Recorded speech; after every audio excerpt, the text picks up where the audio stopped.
역공입니다. 기사 볼까요? 성범죄자 지탄받을 사람 누구냐라고 역공을 펼쳤다라는 거죠. 누가? 이준석 후보가 이슈 중심에 섰지만 부작용이 좀 큰 거 아니겠느냐라는 이 부가 제목까지 같이 좀 국민일보가 달았습니다. 어제 이준석 후보 이 마지막 TV 토론에서 이른바 혐오성 발언으로 논란의 한가운데에 섰죠. 근데 어제 긴급 기자회견을 자처를 했는데 근데 요 얘기를 잠시 뒤에 하고 지금 김문수 후보가 오늘 긴급 기자회견을 자처했습니다. 무슨 얘기를 할지 직접 들어보실까요? 경제는 김문수가 살립니다. 대국민 호소문 발표를 시작하겠습니다. 모두 큰 박수 부탁드립니다.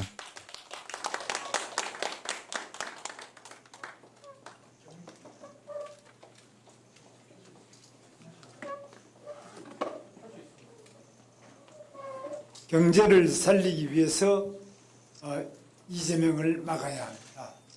존경하는 국민 여러분, 그동안 김문수에게 보내주신 격려와 성원에 감사드립니다. 경제가 어렵습니다. 내수도 회복이 요원하고 미국과 통상마찰로 수출마저 녹록지 않습니다. 그야말로 내우외환입니다. 대통령이 믿음직해야 경제를 살릴 수 있습니다. 더러운 입, 지저분한 손, 국민을 속이는 머리로는 우리 경제를 추락시키고 말 것입니다. 경제는 살려본 사람이 살릴 수 있습니다. 저는 경기도지사 시절 경기도에 글로벌 기업인 삼성과 LG전자의 생산기지를 유치해서 경기도를 국내 제1의 산업도시로 발바꿈시켰고 그 기업들이 일자리를 만들고 세계를 선도할 수 있도록 기반을 마련했습니다. 경제를 살린 경험을 살려 국민께 약속드린 민생 추경 30조 편성, 전국 GTX 확대, 인력, 전력, 데이터 등 AI 인프라 완비, 규제혁신처 신설로 파격적인 규제 혁파, K원전, 방산, 조선의 수출길 확대, 도심 주택 공급 활성화, 서민 소상공인 전문은행 설립 등 경제 살리기 공약을 반드시 실천하겠습니다. 그리고 그 과정을 국민 여러분께 소상하게 보고 드리겠습니다. 경제장관들은 최고의 전문가로 구성하고 자율성을 주어 정부의 역량이 충분히 발휘될 수 있도록 하고 그 책임은 제가 지겠습니다. 경제를 살리기 위해 이재명을 막아야 합니다. 거짓말로 국민을 속이고 말이 앞선 사람은 절대로 경제를 살릴 수 없습니다. 무자격, 파렴치에 그때 말 바꾸기만 하는 후보는 이번 선거에서 반드시 김문수 후보의 얘기를 지금 잠깐 들어보고 왔습니다. 요지는 이런 거죠. 경제를 살리기 위해서 이재명 후보를 좀 막아야 됩니다. 대국민 호소문을 발표하는 그런 자리였습니다. 사실 김문수 후보가 오늘 이 오전에 8시에서 9시 사이에 대국민 호소문을 발표할 거다라는 얘기가 어제 저녁 늦게까지 사실 없었는데 좀 긴급하게 진행이 돼서 어떤 내용인가 들어봤는데 윤영걸 대표님. 네. 경제를 살리려면 이재명 후보를 막아야 됩니다. 내가 이것도 하고 저것도 하고 이것도 하겠습니다라고 약간 좀 긴급하게 D-4일 오늘 좀 하는 이 모습은 저희가 어떻게 해석을 해야 되는 걸까요? 지금 뭐 여러 가지 분위기가 김문수 후보가 이제 추격전을 하고 있잖아요. 네. 그게 이재명 후보는 지금 여론조사는 지금은 안 나와요. 하지만 좀 주춤한데 김문수 후보가 추격전을 하고 있는데 추월을 하면은 그게 골든 크로스죠. 근데 추월을 못하고 계속 다음 달 3일까지 추격만 할 수도 있어요. 네. 그러니까 경제의 강점 아니겠어요? 옛날 경기지사 할 때 그 평택의 반도체, 삼성 반도체, 또 판교 테크노밸리, 네. 그리고 GTX 뭐 여러 가지 지적이 많잖아요. 그러니까 다시 내가 되면은 경제를 살리겠다. 이재명식으로 포퓰리즘 돈 풀기식하고 양곡관리법에서 쌀 무제한 수매하고 노란봉투법에서 노조 파업 무제한으로 풀면은 우리 경제가 어떻게 되겠느냐 이렇게 호소를 하는 건데 저 호소가 이제 불과 며칠 안 남았는데 네. 얼마만큼 먹힐지 그건 좀 지켜봐야 되지 않을까 싶습니다. 네, 최창일 교수님은 어떻게 들으셨어요? 긴급 호소문이라고 그래가지고 정말 이 무슨 파격적인 뭐 임팩트가 있는 뭐가 나올 것 같은데 전혀 아니에요. 다 듣던 얘기들이기 때문에 효과 별로 없을 것 같아요. 경기도지사 할 때의 치적을 이제 강조하는 것이고 추경 얘기는 많이 했던 얘기인데 저렇게 해가지고는 임팩트가 있을까요? 충격이 뭔가 흐름을 바꿀 수 있는 한 방이 있어야 되는데 그게 없네요. 저는 긴급 호소문에서 뭐가 나오나 보다 했는데 그게 네. 전혀 아닙니다. 저는 사실 평이한 수준이기 때문에 흐름을 바꾸기 좀 역부족이 아닐까. 뭐 흐름 자체는 알 수 없습니다만 지금 우리 윤 대표님 말씀처럼 기본적으로 불리하게 지금 구도가 진행되는 것 같으니까 드린 말씀이라서 그냥 평이한 정도다. 그래서 긴급 호소문이라고 하기에는 좀 실망스럽다. 그런 생각이 듭니다. 네. 네. 일단 이 김문수 후보 입장에서는 이제 4일 앞으로 다가온 대선에서 경제 이슈가 좀 중요하다라는 내부 판단이 있었던 게 아닌가라는 생각을 합니다. 때문에 대국민 호소문을 통해서 다시 한번 경제를 살리기 위해선 나를 좀 뽑아주세요라는 취지의 대국민 호소문을 발표를 한 걸로 지금 보이는데 저희 아까 이 이준석 후보의 얘기를 하고 있었죠. 마지막 TV 토론 때 했었던 이른바 혐오성 발언. 그런데 여기에 대해서 어제 저희도 방송에서 직접 이 라이브로 보여드리긴 했습니다만 긴급 기자회견을 이준석 후보가 자처했습니다. 그 얘기 잠깐 들어보고 오실까요? 이미 법조계 자료와 언론 보도를 통해 사실관계는 확인이 되었습니다. 수위를 넘는 음담 패설을 이동호 씨가 한 내용이 확인되었습니다. 워낙 심한 음담 패설에 해당하는 표현들이라 정제하고 순화해도 한계가 있었습니다. 그마저도 불편함을 느끼신 많은 국민들께 진심으로 사과드립니다. 상식의 눈높이에서 묻고 싶습니다. 제가 한 질문 가운데 어디에 혐오가 있습니까? 네. 이준석 후보.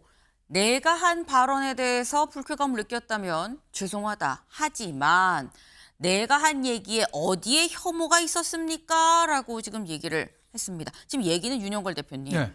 내가 그래도 순화해서 한다고 한 게 그건데 원래 원본 자체가 너무 심각해서 순화해도 그 정도인데 어떡합니까? 뭐 이런 취지의 얘기예요. 예, 뭐 사전 투표 사흘을 앞두고 네. 터뜨린 거죠. 예, 3차 후보자 토론에서 터뜨렸는데 제가 보기에는 있었던 거예요. 작년 10월 말에 벌금 500만 원 그 도박에다가 음란물 문헌을 쓴 것 같고 네. 벌금을 이재명 후보 아들이 받았잖아요. 팩트는 분명한데 그걸 어느 정도 좀 품격이나 전 국민이 생중계되는 공중파라는 걸 좀 감안해서 조금 여과를 해서 했으면 좋았을 텐데 저걸 너무 직접적으로 얘기해서 국민들한테 혐오감을 좀 준 거죠. 본인은 어제 사과를 하면서 어디에 혐오감이 있냐, 문구가 있냐 하는데 저는 혐오감을 받았는데요.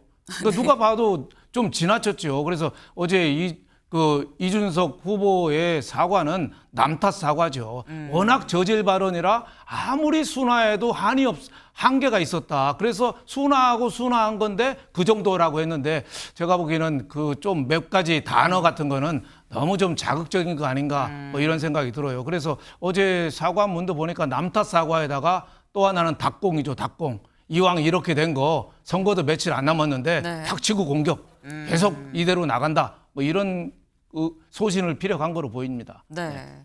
이 지금 어제 한 이준석 후보의 사과 좀 남 탓 사과였었고 닥치고 공격 축구 용어기도 하죠. 닭공한 거 아니겠느냐라고 말씀을 지금 하셨어요. 그런데 이준석 후보 얘기는 내가 있는 얘기를 한 건데 왜 그러는 거냐라는 취지인 거죠. 그런데 민주당은 아니다. 있는 얘기도 아니다. 이준석 후보가 팩트체크도 안 하고 잘못된 얘기를 하고 있다라고 또 얘기를 합니다. 그 얘기 잠깐 들어보고 올까요?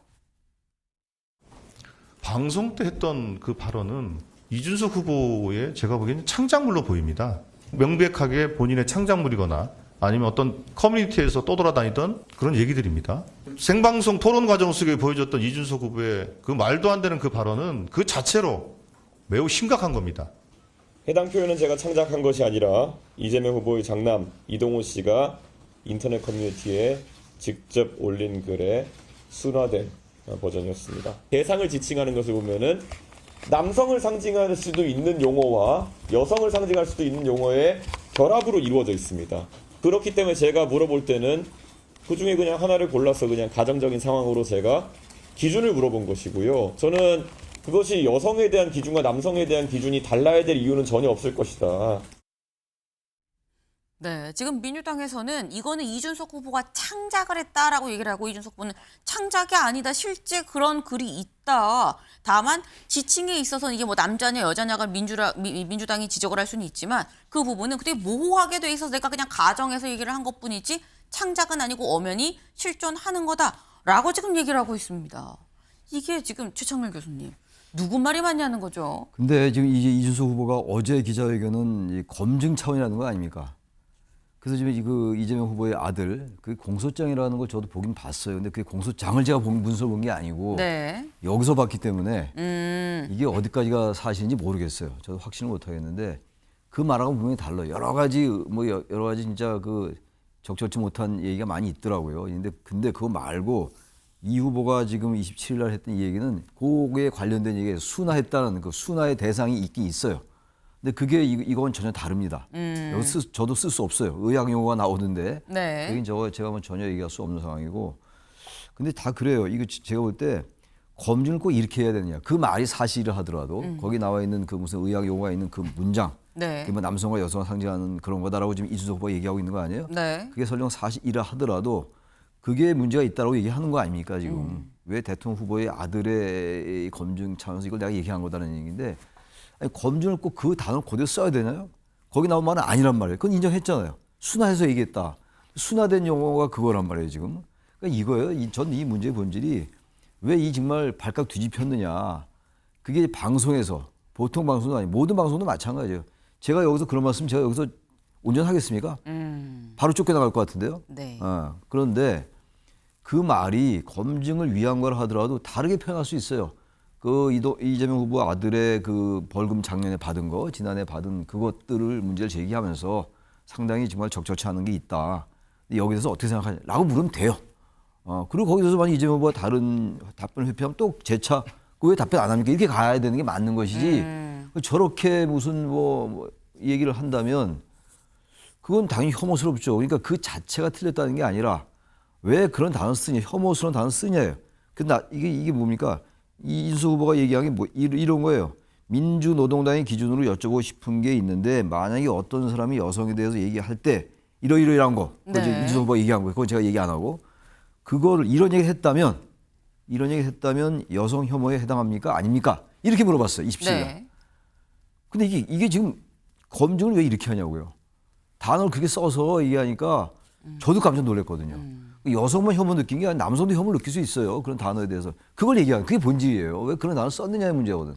다른 비유적으로 쓸 수 있잖아요. 근데 지금 이준석 후보 어제 이제 여권을 취한 거예요. 여권 프레임. 그래서 다시 이제 프레임을 전환하려는 건데 네. 이준석 후보가 나이는 마흔이지만 정치 시작한 지 오래됐잖아요. 26살부터 했으니까. 사실 구태하게 좀 정치 배운 것 같아요. 아주 싸움에 능하고 그러니까 이런 것들은 제가 볼 때 이준석 후보가 많이 반성해야 되지 않느냐는 생각이 드는데 역공 프레임으로 가는데 저 역공하다가 역품할 수 있다. 좀 그렇게 생각합니다. 네. 이준석 후보의 역공, 그런데 역공하다가 역풍 맞을 수 있다라는 말씀을 하셨어요. 지금 이 민주당과 이준석 후보 지금 현재 양쪽 다 고소로 맞대응을 하고 있죠. 보면 민주당이 이준석 후보에 대해서 공직선거법 위반 혐의로 고발을 했습니다. 그리고 국회 윤리위에도 제소를 했어요. 이거 의원직 아예 이 제명을 해야 된다라는 취지로 국회 윤리위에도 제소를 했는데 여기에 대해서 이준석 후보도 나도 그럼 적극적으로 무고로 맞대응할 겁니다라고 얘기를 하고 있는 거죠. 이게 법 대 법, 맞고발로 지금 가고 있는 상황인데 대선 4일 남았다고 지금 말씀을 드리죠. 근데 윤영걸 대표님 네. 이게 일단 진흙탕이다라는 생각이 들긴 하는데 이 진흙탕이 이재명 후보, 이준석 후보 양쪽 다 지금 버티고 맞서고 있는 거거든요. 두 사람한테 이게 플러스가 될 게 있냐라는 생각이 들어요. D-4일에. 제가 보기엔 둘 다 마이너스가 되지 않을까 싶습니다. 네. 뭐 이준석 후보가 끝까지 단일화 안 하고 하지만은 저 혐오스러운 발언 때문에 네. 상당히 준 단일화 효과가 있을 정도로 이준석 후보 지지율은 아마 상당히 떨어질 겁니다. 지금 여론조사가 안 나오고 있어서 그렇지 이 타격은 특히 20대, 30대 여성들이 볼 때는 네. 깜짝 놀랄 정도로 혐오 발언이거든요. 그래서 상당한 타격이 있을 것 같고 또 이재명 후보도 그동안에 뭐 형수 욕설 논란이라든지 형 정신병 병원 입원이라든지 네. 여러 가지 가족적인 논란이 많았거든요. 근데 워낙 많기 때문에 뭐 대장동부터 뭐 백현동부터 네. 뭐 성남 FC부터 쌍방울 송금부터 워낙 많기 때문에 묻혀서 넘어갈 수 있는 건데 이준석 후보가 저 얘기한 팩트는 맞는 겁니다. 민주당 후보가 뭐 그 창작이니 뭐 허위니 뭐 남성인지 여성인지 헷갈리느니 이렇게 민주당에서는 했지만은 네. 그 작년에 유죄 판결 받고 그 음란 그 댓글 쓰고 그 도박한 거는 그건 사실이거든요. 그래서 민주당에도 제가 보기에는 타격이 있다. 그래서 어부질이라는 말 있잖아요. 황새하고 조개하고 싸우면은 네. 황새 부리가 조개 안에 갇혀서 서로 꼼짝 못할 때 어부가 가져가잖아요. 그걸 네. 어부질이라고 그러잖아요. 그래서 국민의힘한테 저는 어부질은 있을 거로 보는데 아하. 국민의힘 뭐 이정현 그 선대위 있는 전 의원이 네. 뭐 논두렁에서 산삼겠다 그러는데 제가 보기에는 상삼일지 저 장례삼이나 산양삼이나 아니면 도라지인지 더덕인지는 모르지만 하여튼 국민의힘에서는 뭔가는 주승 거는 사실이다. 반사이익이 어느 정도 될지는 아직은 가늠하기 어렵지만은 네. 상당한 효과는 있을 거다. 저는 이런 생각이 듭니다. 지금 말씀이 지금 어쨌거나 국민의힘 입장에서는 이재명, 이준석 양쪽 다 지금의 이 논란이 다 타격이 될 수밖에 없기 때문에 어부지리로 국민의힘한테 오히려 호재가 된 상황이다라고 지금 말씀을 하셨어요. 그러면서 이정현 지금 본부장인가요? 이정현 본부장이 이 얘기를 지금 예시로 드셨는데 저 그 얘기 준비를 해봤습니다. 잠깐 들어보고 올까요? 이준석 후보에 대한 이미지도 많이 타격을 받아서 보수표, 이 김문수한테 갈 표가 이준석이한테 갔던 것들이 다시 넘어오거나 아니면 더 넘어가지 않는 그런 이준석 후보 입장에서는 좀 손해를 볼 수도 있고 이렇게 된다고 한다면 결국에서는 김문수 후보에게 생각지도 않은 뭐 논두렁에서 산삼 줬듯이 어쨌든 조금 이런 좋은 그런 계기가 될 수도 있지 않겠느냐 하는 생각도 듭니다. 네, 국민의힘에서는 이번 이준석 후보의 이런 발언 논란이 이 김문수 후보한테 어쨌거나 플러스가 되는 상황 아니겠느냐라고 지금 얘기를 하고 있습니다. 이 기사를 좀 같이 볼까요? 이준석이 이재명 가두면 김문수 승리? 저수지론 현실성 한계다라는 얘기도 있고요. 이게 무슨 얘기냐? 저수지론 얘기가 지금 여권에서 계속 나오고 있습니다. 이게 뭔지 좀 보겠습니다. 저수지론. 김문수 후보와 이준석 개혁신당 후보 단일화가 사실상 무산이 되고 난 다음에 3자 구도에서도 김문수 후보가 승리할 수 있다면서 나온 논리입니다. 이준석 후보가 저수지 역할을 맡아서 이재명 후보의 표 유입을 막고 여기에 이준석 사표 방지 심리가 작용을 하면 막판에 김문수 후보가 좀 해볼 만하다. 그러니까 이른바 이준석 저수지가 있으면 김문수가 살 수가 있다. 뭐 이런 얘기를 지금 하는 거예요. 최창렬 교수님, 저수지론 어떻게 보십니까? 저는 그게 크게 김문수 후보에게 크게 유리할 것 같지 않아요. 왜 제가 그 말씀드리냐면 며칠 안 남았잖아요. 네. 며칠 안 남고 이재명 후보의 아들에 관련된 얘기는 지난번도 많이 있었어요. 많이 있었기 때문에 새삼스러운 게 아니라고요. 완전히 이제 제일 겁나는 게 저도 옛날에 저는 뭐 국회의원 출마 안 해봤습니다만 옛날에 당에 있고 그럴 때 보면 선거 당일날 이렇게 흑사선이 쫙 뿌릴 때도 있어요. 네. 선거 당일날. 그 경험이 있어요. 저 경기도 부천에서 있었는데 그건 수습할 길이 없다고요. 요즘은 그런 일은 없는데 아침에 일어나 보니까 선거 당일날 완전히 제가 속한 진영의 그 총선거 때 얘기인데 도배를 했어요. 그 지역에. 네. 그럼 방법이 없어요. 졌어요, 결국은. 어느 의원이라고 얘기는 안 하겠는데. 그런 것들이 아니잖아요, 지금. 이게 아니기 때문에 많이 알려진 거라서 저게 새삼스럽게 이재명 후보를 찍으려다가 저 상황, 저 논란 때문에 걷어들인다. 김문수로 간다. 김문수와 지금 이재명은 워낙 달라요. 제가 아까 내란 프레임인데 뭐 독재국가 프레임으로 완전히 양분된 심플한 구도라고 말씀드렸잖아요. 이 상황이기 때문에 제가 볼 때 김문수 후보가 글쎄 우리가 정치공학적 아주 단순 논리로 볼 때는 양쪽 다 싫으니까 이전 투구라고 볼 수 있으니까 진흙탕 싸움이라고 볼 수 있기 때문에 어부질할 수 있다고 볼 수 있는데 이미 표심은 다 결정되지 않았을까. 저 문제 때문에 투표의 마음을 바꿀까? 그지 않을 거고 또 하나가 이재명 후보에 대해 지지자들의 또 결집도 올 수 있을 것 같아요. 야, 이러다 잘못하면 이거 아슬아슬하게 지는 거 아니야? 네. 너무 아슬아슬하게 이기면 나중에 국정 운영이 어려운 거 아니야? 이러면서 오히려 이재명 후보의 지지자들이 결집할 수도 있다. 두 가지 영화가 다 있는데 저는 그렇게 김문수 후보가 이 문제 때문에 완전히 흐름을 바꿀 수 있을까? 네. 그건 조금 회의적이에요. 네. 그 지금 말씀은 이른바 여권에서 얘기하는 이 보수 측에서 여권이 아니라 보수 측에서 얘기를 하는 이 국민의힘 쪽에서 얘기를 하는 저수지론이 나는 글쎄 잘 모르겠다. 왜냐하면 알고 있는 리스크는 더 이상 리스크가 아니거든. 이미 다 반영이 됐거든. 뭐 이런 말씀을 지금 하신 거예요. 네. 근데 지금 여기에 대해서 이 대체 어느 쪽의 호재로 봐야 되는 거냐? 국민의힘의 호재냐 아니냐라는 이 얘기를 지금 저희가 하고 있는 건데 이재명 후보가 어제 이런 얘기를 했죠. SNS에 이런 글을 올렸습니다. 그 얘기를 좀 같이 볼까요? SNS 글. 이런 글을 올렸어요. 양두구육 시즌2다. 라고 얘기를 하면서 이준석 후보에 대해서 뭐라고 글을 올렸나 했는데 그게 아니고 양머리 걸고 개고기를 팔던 이준석 후보님 단일화 절대 안 한다지만 결국 후보 포기, 김문수 단일화로 내란, 부패, 갈라치기 연합 확신합니다. 양두구육하려다가 또 토사구팽 당할 수도 있어요. 라고 하면서 이준석 후보가 김문수 후보와 단일화 안 한다 해도 할 거예요. 라고 글을 올렸다라는 거죠. 근데 지금 이게 약간 의아한 게 윤영걸 대표님. 네. 이준석 후보와 이재명 후보 사이에는 뭐 아들, 뭐 발언 공방 그게 지금 한창인데 갑자기 이재명 후보가 단일화를 쓱 꺼냈어요. 이거는 어떻게 봐야 되냐라는 거죠. 저는 뭐 성동 격서 전략이라고 봐요. 네. 동쪽에서 소리 지르고 실질은 동쪽 치는 게 아니라 서쪽을 치는 거죠. 그래서 단일화 얘기를 하면서 이준석 후보에 대한 직접적인 공격 대신에 오히려 김문수 후보랑 이준석 후보를 엮어가지고 같이 단일화 프레임으로 해서 같이 싸잡아서 공격을 하는 거죠. 네. 그래서 저는 저런 공격을 왜 하느냐 좀 이해할 수가 없는데 지금 그만큼 이재명 후보가 자신의 아들 얘기 자꾸 여기에 끌려 들어가면은 도움될 게 없잖아요. 그러니까 단일화 안 할 거거든요. 네. 단일화 이제 사실상 끝났어요. 네. 근데 저렇게까지 단일화 프레임으로 자꾸 양두구육 이준석 후보가 잘 쓰는 말이죠. 저 용어까지 써가면서 하는 거는 그 김문수 후보가 어부질이 없는 거를 막겠다. 뭐 이래서 단일화 프레임을 네. 계속 저렇게 들고 오는 거 아닌가. 뭐 이렇게 생각이 되는데 실질적으로 이재명 후보가 그만큼 저는 타격은 있을 거라고 봐요. 뭐 저수지까지 될지 과거에 1997년도에 이인재 후보가 얻은 표는 500만 표 가깝고 네. 득표율로는 20%를 얻었어요.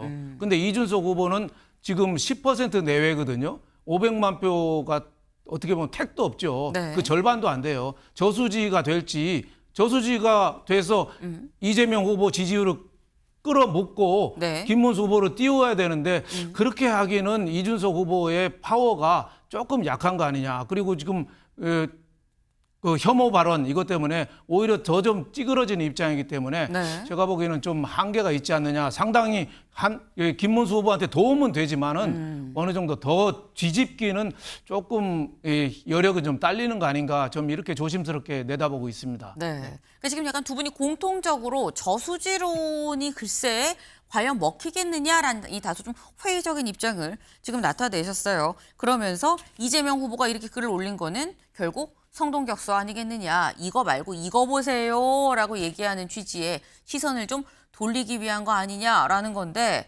근데 여기에 대해서 사실 이 이준석 후보는 단일화에 대해서 또다시 망상의 늪에 빠지셨군요. 헛것이 보이면 물러나실 때가 된 겁니다. 라고 하면서 절대 아닙니다. 라고 받아쳤는데 조금 전에 김문수 후보의 비서실장인 김재원 실장이 언론에 나와서 이런 얘기를 했습니다. 그 얘기 잠깐 들어보고 오시죠.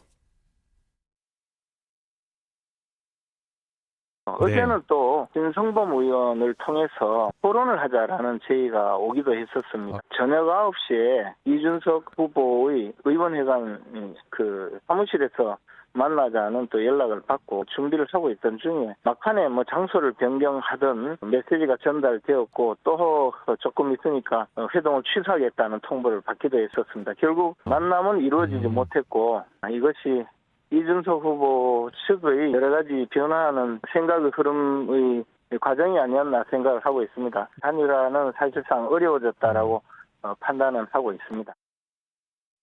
네. 지금 김재원 비서실장 얘기는 또 이준석 후보 쪽에서 어제 연락이 왔어요라는 얘기를 지금 하고 있어요. 그래서 그렇다고 하면 이재명 후보가 뭘 알고 또 갑자기 또 기사를 이 글을 쓴 건가라는 생각이 들기도 하고요. 근데 저희가 이렇게 얘기하고 있는 와중에 또 이준석 후보가 직접 자기 SNS에 글을 올렸습니다. 뭐라고 올렸냐? 지금 조금 전 김재원 비서실장이 언론에서 한 얘기 이거는 전혀 사실이 아닙니다. 명백한 허위 사실입니다. 라고 얘기를 하면서 자기는 며칠 전부터 계속 공개 유세 일정으로 다녔기 때문에 전혀 이 내용을 알지도 못하고 실제 그럴 수 있는 뭐 의원에 가서 만나고 자시고 할 수 있는 상황도 아니었다. 난 전혀 모르는 일이고 그리고 신성범 의원 뭐 얘기를 하는데 이런 거 난 소통 전혀 없었다라고 또 반박을 하고 있습니다. 그러니까 지금 이게 최창일 교수님. 지금 상황이 막 정신이 없는 상황이 됐어요. 여기에서 지금 뭐 이 TV 토론 발언 갖고 막 싸우다가 갑자기 단일화를 들고 나오나 싶었더니 그럼 단일화가 되는 거야 싶다가 또 아니에요라고 얘기를 하고 진실이 뭘까요? 단일화 논의가 있는 겁니까 없는 겁니까? 김재원 실장은 아마 그런 얘기를 듣긴 들었을 거예요. 전혀 네. 듣지 않고 저렇게 얘기를 할 리는 없을 거잖아요. 뭔가 연락이 왔다는 그런 어떤 뉴스를 들은 거예요. 네. 정보를 들은 건데 그게 잘못된 정보 같아요. 아하. 왜냐면 이준석 후보가 그렇게 얘기해놓고 또 얘기 안 했다고 할 리도 없을 거 아니겠어요? 그러니까 김재원 실장은 나름대로 네. 어떤 경로를 통해서인가 듣긴 들었고, 근데 이준석 후보는 절대 얘기 안 한 것이고, 그게 맞는 것 같아요. 단지 왜 이게 전혀 뭐 별로 이게 복잡하지도 않은데 이게 말이 전혀 상위하잖아요. 서로 네. 다르단 말이에요. 이 얘기는 단일화로서 워낙 말들이 많았다고요. 지금 사실상 끝났어요. 아까 윤 대표님 말씀 많이 끝난 단일화인데 여전히 그 단일화에 의지하는 일각의 세력이 있는 거예요. 지금 국민의힘 내부에. 제가 추정컨대. 네. 그러다 보니까 여러 참모들이 좀 많겠어요. 거기 선거 기구, 뭐 선거 요원들이 많을 텐데 그 경로가 복잡하게 얽히고 지휘 체계들 안 쓰면서 그런 네. 얘기가 어떻게 들어간 것 같아요. 김재원 실장한테. 후보들을 거치지 않고, 김문수 후보를 거치지 않고. 그러다 보니까 그 얘기를 했는데 그건 사실이 아니었다고 밝혀진 거고 이 후보도 전혀 그런 얘기 한 적이 없다. 이준석 후보도 이렇게 얘기하는 거라서 네. 단일화를 둘러서 그만큼 마지막까지 기대를 하는 그러한 상징적인 하나의 모습 아니겠는가 이렇게 봅니다. 예. 네. 윤여걸 대표님은 어떻게 보십니까? 단일화 있을 수 있다고, 그러니까 아직 가능성이 남아 있다고 보십니까? 저는 단일화는 배가 떠난 지 한참 됐다고 봐요. 한참 됐다. 상대방 항구에 벌써 도착해서 끝났습니다. 왜 김재원 비서실장이 저 얘기하겠어요? 저분도 정치 쪽에서 잔뼈가 굵은 사람인데 이제 이준석 후보가 제일 싫어하는 게 단일화라는 말의 프레임입니다. 단일화라는 말이 나올수록 이준석 후보에 대해서 관심이 없어져요. 이준석 후보가 이 선거 초창기에는 저 한동훈 후보, 뭐 저 한덕수 총리 나오면서 네. 그쪽으로 스포트라이트가 옮겨가면서 이준석 후보에 대한 관심이 없어졌어요. 그래서 처음에는 이준석 후보가 한 15% 정도 그 지지도를 예상했거든요. 근데 10%도 안 나오고 7%, 8%, 많이 나오면 10% 겨우 했는데 지금도 단일화 얘기 나올수록 이준석 후보 관심이 떨어져요. 그러니까 김재원 비서실장이 단일화를 얘기를 뭐 들었을 수는 있겠지만 네. 그거보다는 선거 전략으로 하나로 이준석 후보 앉아 있는데 위에서 머리 누르는 거죠. 앉아, 더 앉아, 무릎 꿇어 하고서 누르는 걸 전략을 하고 저는 보고 있습니다. 네. 그러니까 지금 말씀은 이런 거예요. 지금 이준석 후보가 이 발언 논란으로 이재명 후보랑 뭐 이렇게 약간 이 대립 구도가 명확해지는 과정에서 김재원 비서실장이 이 사실상 사실상은 이 더 물밑으로 수면 아래로 머리를 밀어 넣고 있는 뭐 그런 상황인 거 아니겠느냐 뭐 이런 취지의 말씀을 하셨는데 뭐 진실이 뭔지는 알 수가 없습니다만 어쨌거나 지금 돌아가는 상황이 계속 좀 정신없이 돌아가고 있다라는 거예요. 근데 이런 얘기가 나오면 사실 오늘 만평이 뭐가 있었냐 같이 볼까요? 이런 만평이 나왔다라는 거죠. 네. 여기 보면 1번 이재명입니다. 네, 그 옆에는 이준석 후보 같죠. 굉장히 열받아서 부들부들 떨고 있는데 이재명 후보가 이런 얘기를 합니다. 단일화 할 거지? 할 거잖아. 그치? 할 거면서 진짜 내가 볼 때 확실히 할 것 같은데 할 거지? 진짜 안 해? 하면 남자 아닌 걸로 해 그럼 이런 얘기를 하고 있다라는 거예요. 옆에서 부들부들 떨고 있는 이준석 후보 절대 안 해요. 안 해요. 안 한다고요. 라고 얘기를 하고 있는데 이재명 후보 입장에선 계속해서 옆구리 찌르면서 단일화 하는 거 아니야. 할 거지 라고 얘기를 하고 있다라는 겁니다. 진짜 단일화를 할지 안 할지는 알 수 없습니다만 단일화가 이슈가 되는 건 6월 3일 대선 때까지 계속되는 거 아니겠느냐라는 생각이 좀 드네요.